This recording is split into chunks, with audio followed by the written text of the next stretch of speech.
Hello students, इस video में मैं आपको लीनियर अलजेब्रा का एक नया टॉपिक करवाने वाला हूं। जैसे कि आप देख सकते हैं, जो कि हमारे पास है डायरेक्ट सम ऑफ स्पेसिस। ये क्या होता है, इसकी क्या डेफिनेशन होती है और एग्जाम के लिए ये टॉपिक हमारा कितना मोस्ट इंपोर्टेंट है, वो सब मैं यहाँ पर आपको इस वीडियो में एक्सप्लेन करने वाला हूँ। लेकिन इस टॉपिक को समझने से पहले अगर आपको पता हो कि वेक्टर स्पेस हमारा क्या होता है, तो बहुत ईजी हो जाएगा आपके लिए कि डायरेक्ट सम ऑफ स्पेसिस क्या होता है। इजी तरीके से आपके समझ में आ जाएगा।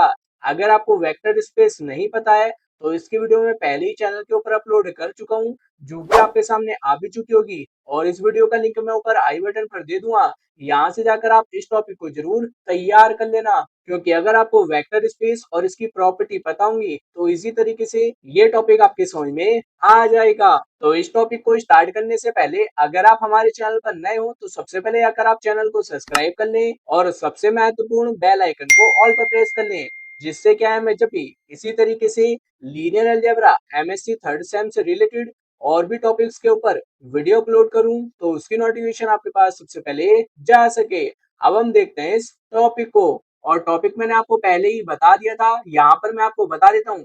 ये टॉपिक आपका दो तरीके से पूछा जा सकता है एग्जाम में। पहला तो मैंने आपको बता ही दिया है, डायरेक्ट सम ऑफ स्पेसिस, या फिर आपका इस तरीके से भी ये एग्जाम में आ सकता है, vector space as a direct sum of subspaces. इस तरीके से भी आपका ये आ सकता है। तो दोनों में से किसी भी तरीके से आ जाए, आपको यही डेफिनेशन लिख करके आनी है। आप देखते हैं हम इसकी डेफिनेशन को। तो इसकी डेफिनेशन है, let V F be a vector space and W1 W2, ऐसे ही हमारी WM तक ये चलता रहेगा। बी आर, ये क्या है, हमारी सारी की सारी सब स्पेसिस है। किसकी है? वी की। देन V is said to be the direct sum of W1 W2, ऐसे ही हमारा चलता रहेगा WM तक। इफ एवरी एलिमेंट अल्फा, जो हमारा वेक्टर स्पेस के अंदर बिलोंग्स करता है, कैन बी रिटर्न, उसको हम लिख सकते हैं in one and only one way, as alpha बराबर अल्फा 1 प्लस अल्फा 2। और ये भी हमारा अल्फा एम तक चलता रहेगा, जहां पर जो हमारे पास अल्फा 1 अल्फा 2 और अल्फा एम होगा, ये हमारी W1 W2 और WM में बिलोंग्स करेंगे। अब पहले यहाँ पर मैं आपको इतना समझा देता हूँ। तो ये जो हमारा टॉपिक है डायरेक्ट सम ऑफ सब स्पेसिस, तो पहले इसमें आपको पता होना चाहिए कि सब स्पेस हमारा क्या होता है। सब स्पेस के जिन स्टूडेंट्स को डेफिनेशन नहीं पता है, मैं यहाँ पर आपको थोड़ी इजी वे में समझा देता हूँ। ऐसे मान लो कि हमारे पास कोई वेक्टर स्पेस VF है, इसके अंदर छोटे छोटे वेक्टर्स होते हैं, जिन्हें हम सब स्पेस कहते हैं। आप ऐसे समझ लो कि यहाँ पर हमने जो VF लैग कर रखा है, वो हमारा एक बड़ा वेक्टर स्पेस है। और जो यहाँ पर हमने W1 W2 WM, जो यहाँ पर हमने सब स्पेसेस लैड कर रखी हैं, ये हमारी छोटे वेक्टर स्पेस हैं, जिन्हें हम सब स्पेस कहते हैं। यानी कि जो हमारे पास छोटे वेक्टर स्पेस होते हैं, उनको हम सब स्पेस बोलते हैं। तो सब स्पेस आपके समझ में आ गया होगा। और जो हमारे पास सब स्पेसेस हैं W1 W2 WM, इनका अगर हम डायरेक्ट सम करते हैं, जो कि यहाँ पर लिखा हुआ भी है कि direct sum of W1 W2 if every element alpha, जो कि हमारा बिलोंग्स करता है V के अंदर। तो ये जो हमारे पास अल्फा है, ये भी क्या होंगे, हमारे वेक्टर्स ही होते हैं, जो कि हमारे वेक्टर स्पेस V में बिलोंग्स करेंगे। तो V का हर एक वेक्टर एक और केवल एक तरीके से लिखा जा सकता है। जैसे कि यहाँ पर हमने लिख रखा है कि अल्फा बराबर होगा अल्फा 1 प्लस अल्फा 2, और ये हमारा अल्फा m तक चलता रहेगा। और बाकी ये हमारे बिलोंग्स करेंगे W1 W2 और WM में। यानी कि वेक्टर्स को अलग अलग सब स्पेस के वेक्टर्स के जोड़ के रूप में लिखा जा सकता है, और तरीका केवल एक ही होगा, जैसे कि यहाँ पर हमें दे रखा है। अब इसमें आगे देख लेते हैं, यहाँ तक आपकी समझ में आ गया होगा। अब इसमें हमें यहाँ पर आगे दे रखा है, if a vector space VF is a direct sum of its two subspaces W1 and W2, then we should have not only V बराबर होगा W1 प्लस W2।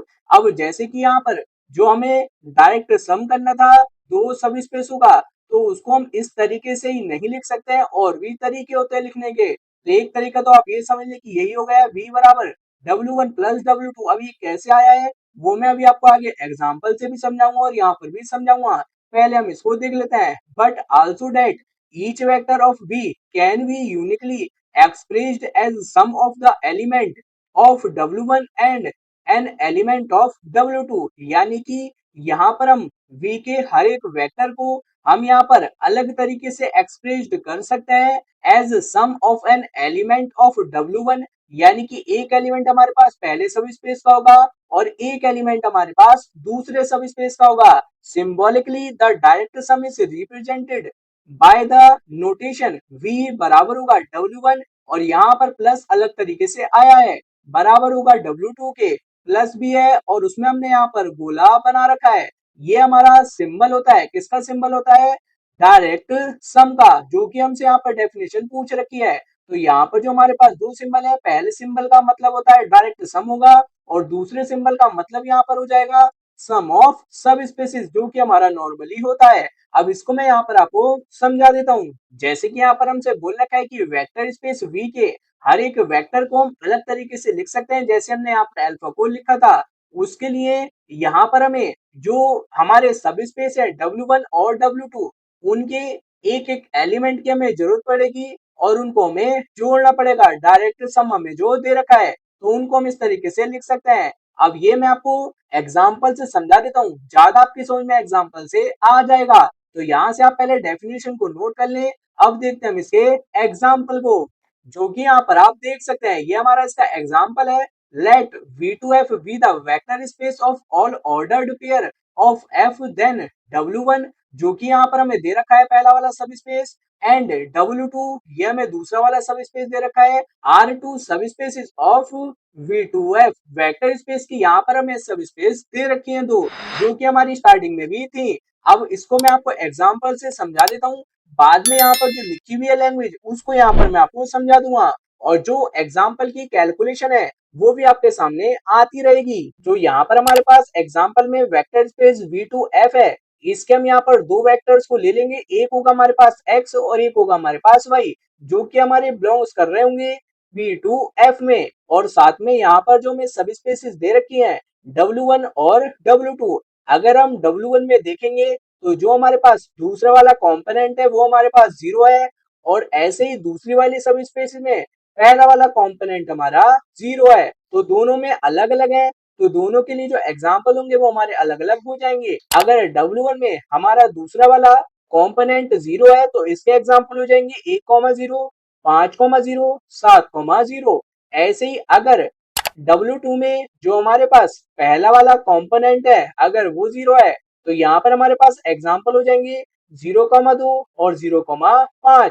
और मैंने आपको बताया था, अभी हमारा पीछे भी आया था, अगर हम डायरेक्ट सम करते हैं सब स्पेसेस का तो हमारे पास एक फॉर्मूला आया था या कंडीशन समझ लो कि V बराबर होगा W1 प्लस W2 के। और मैंने भी यहाँ पर आपको बताया है कि जो हमारे पास वेक्टर स्पेस V2F है उसमें हमारे दो वेक्टर्स हो जाएंगे x और y। ऐसे ही जो हमारे पास सब स्पेस है उसमें जो हमारे पास दूसरा वाला कंपोनेंट होगा वो 0 होगा और दूसरे वाले सब स्पेस में पहला वाला कंपोनेंट 0 होगा। तो यहाँ पर हमारे पास कुछ इस तरीके की समीकरण आ जाएगी कि x, y बराबर होगा एक ब्रैकेट में x, 0 प्लस दूसरे ब्रैकेट में 0, y। और हमें ये पता है कि जो हमारे पास x, 0 है वो हमारा बिलोंग्स कर रहा है W1 में, और जो हमारा 0, y है वो हमारा बिलोंग्स कर रहा है W2 में। अगर हम इन दोनों में कॉमन निकालने की कोशिश करेंगे या फिर अगर हम दोनों को जोड़ेंगे तो यहाँ पर हमारे पास x, y आएगा। लेकिन अगर हम दोनों में कॉमन देखते हैं तो दोनों में हमारे पास एक ही संख्या कॉमन आ रही है जो कि हमारे पास है 0, जो कि हमारा W1 में भी है और W2 में भी है, जिससे यहाँ पर हमारे पास कंडीशन प्रूफ हो जाएगी कि जो हमारे पास वेक्टर स्पेस V2F है वो हमारा किसके बराबर होगा W1 प्लस W2 के, जो हमारे पास डायरेक्ट सम है टू सब स्पेस की। अब एग्जाम्पल में जो लिखा हुआ है इसको भी मैं यहाँ पर आपको समझा देता हूँ। यहाँ पर लिखा हुआ है कि एनी एलिमेंट हमारे पास x, y है जो कि हमारे वेक्टर स्पेस में बिलोंग करते हैं, और इनको हम यूनिकली एक्सप्रेस्ड कर सकते हैं as sum of element of W1 and element of W2। जैसे कि मैंने आपको बताया था कि इसको हम एक्सप्रेस्ड कर सकते हैं। उसके लिए W1 में जो हमारे पास एलिमेंट्स होंगे उसमें जो हमारे पास दूसरा वाला कंपोनेंट होगा वो 0 होना चाहिए, और जो हमारे पास सब स्पेस है W2 उसमें पहला वाला कंपोनेंट 0 होना चाहिए। तब यहाँ पर हम इसको एक यूनिक एक्सप्लेनेशन में लिख सकते हैं कि x, y बराबर होगा ब्रैकेट में x, 0 प्लस 0, y, ये मैंने आपको बता भी दिया था। Thus V2F is a direct sum of W1 and W2। तो ये हमारी क्या हो जाएंगी, डायरेक्ट सम हो जाएंगी किसके, जो हमारे पास दो सब स्पेसिस थी। तो also we observe that the only element common to both W1 and W2 is the zero vectors, जो कि हो जाएंगे हमारे पास 0,0, क्योंकि मैंने आपको बताया था कि W1 और W2 में हमारे यही दोनों एलिमेंट्स कॉमन आ रहे हैं। तो हम यहाँ पर इसको इस तरीके से भी लिख सकते हैं कि W1 इंटरसेक्शन W2 बराबर हो जाएगा, यहाँ पर हम W1 की वैल्यू को रख देंगे, इंटरसेक्शन यहाँ पर हम W2 की वैल्यू को रख देंगे, और यहाँ पर हमारे पास क्या आ जाएगा 0,0। हेंस तो जो हमें कंडीशन प्रूव करके दिखानी थी वो हमारी यहाँ पर प्रूफ हो जाएगी कि V2F बराबर होगा W1 प्लस W2 के। और यहाँ पर जो हमारे पास सिंबल है ये किसका सिंबल है, डायरेक्ट सम का। ये मैंने आपको डेफिनेशन में बता दिया था। तो उम्मीद करता हूँ कि ये टॉपिक आपको समझ में आ गया होगा, और साथ में यहाँ से अपने जो ये नोट्स है इसको भी नोट कर लिया होगा, क्योंकि मेरे नोट्स जो होते हैं बाकी टॉपिक तो आपकी समझ में आ ही गया होगा। और इसके एक इम्पोर्टेंट थ्योरम भी है जिसमें हमें इसी कंडीशन को प्रूफ करना होता है कि V बराबर होगा W1 प्लस W2 के। इस थ्योरम को भी आप जरूर तैयार कर लेना, काफी लेंथी थ्योरम है और 100% ये आपके एग्जाम में रिपीट होती रहती है। तो इस तरीके की थ्योरम्स को भी आप जरूर तैयार कर लें। यहाँ पर मैंने आपको बता दिया आपकी बुक में होगी, थ्योरम को आप जरूर तैयार कर लेना। लॉन्ग क्वेश्चन में आने के ज्यादा चांसेस रहते हैं, और ये टॉपिक आपका शॉर्ट क्वेश्चन में भी आ सकता है। अगर शॉर्ट क्वेश्चन में ये टॉपिक नहीं आया तो जो आपके सामने एग्जाम्पल है इसी तरीके का कोई और एग्जाम्पल भी आपके यूनिवर्सिटी एग्जाम में आ सकता है, तो आप इस एग्जाम्पल को जरूर तैयार कर लें। इसी तरीके का और कोई भी क्वेश्चन आपके एग्जाम में आ जाए उसको आप इस तरीके से कर आ जाना।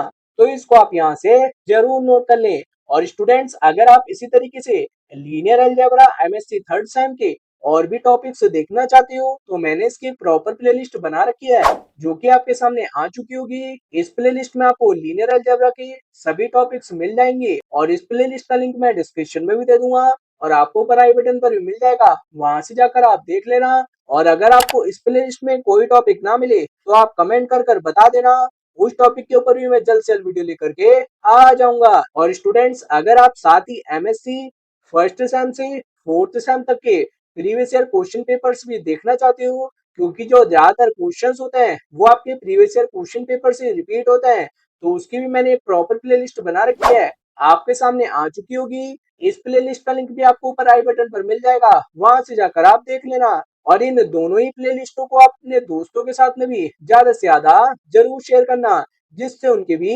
हेल्प हो सके। और स्टूडेंट्स अगर आपको ये वीडियो हेल्पफुल लगी हो तो वीडियो को लाइक करें, और ऐसे ही आसान तरीके से हायर मैथमेटिक्स के और भी टॉपिक्स को इजी लैंग्वेज में समझने के लिए चैनल को जरूर सब्सक्राइब करें। तो मिलते हैं फिर हम आपको अगली वीडियो में। धन्यवाद।